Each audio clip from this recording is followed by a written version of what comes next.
Darkness took my eyes, but not my sight. I saw the deeds of men, the fall of kings, and the will of the deathless gods.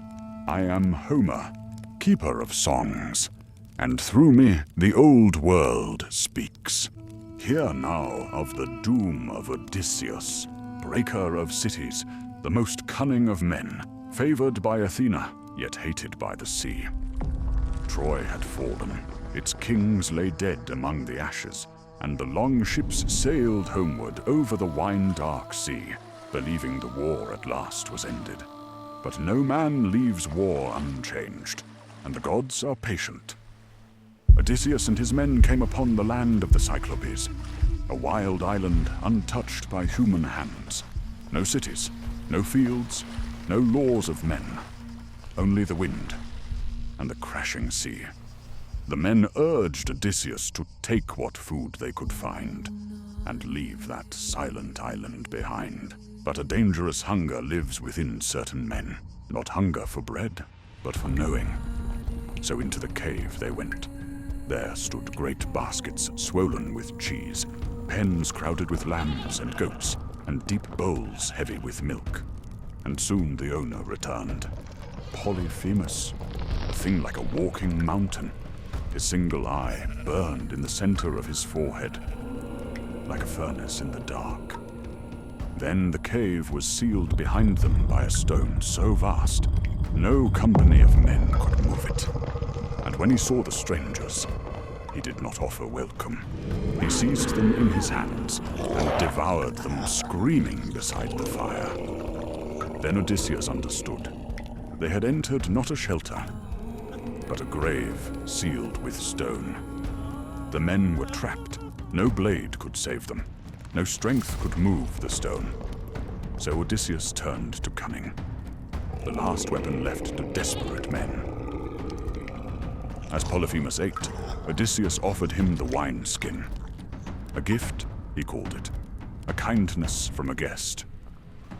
The Cyclops drank. Again he drank. Again he demanded more.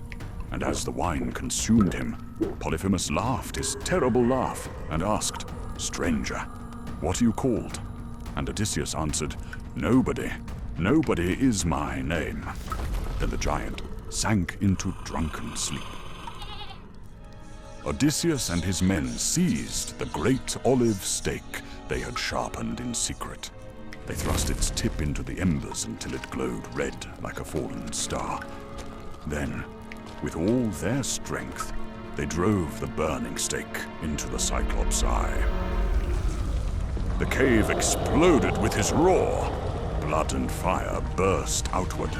The smell of burning flesh filled the darkness. Polyphemus tore the stake free and stumbled blindly through the cave, while his cries shook the cliffs above the sea. Outside, the other Cyclopes gathered. "Who harms you?" they shouted through the stone. And Polyphemus roared, "Nobody is killing me! Nobody has betrayed me!" The giants answered, "If nobody harms you, then a divine sickness has taken you. Pray to your father Poseidon." And they left the blinded son of the sea god alone in the dark. At dawn, the Cyclops rolled aside the stone and sat at the cave mouth, feeling the backs of his sheep as they passed into the morning. But beneath the bellies of the great rams, Odysseus and his men clung silently to the wool. Thus they escaped death itself. And had Odysseus possessed wisdom equal to his cunning, the tale may have ended there. But when the ship had reached the dark waters beyond the shore, a sickness rose within him. Pride, that ancient companion of conquerors. So Odysseus stood upon the deck and cried out across the sea, "Cyclops, if ever a mortal man asks who blinded you, tell him this. It was Odysseus, sacker of cities, son of Laertes, king of Ithaca." Then the world grew still.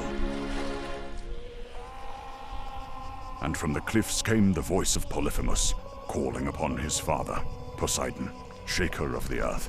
"Grant that Odysseus never reaches home, Or if fate allows it, let him come late, broken, alone, after all his companions are lost.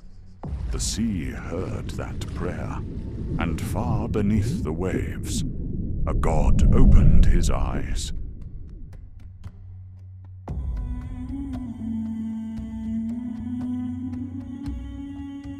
Are you an honest man? Then subscribe to the Chrononauts.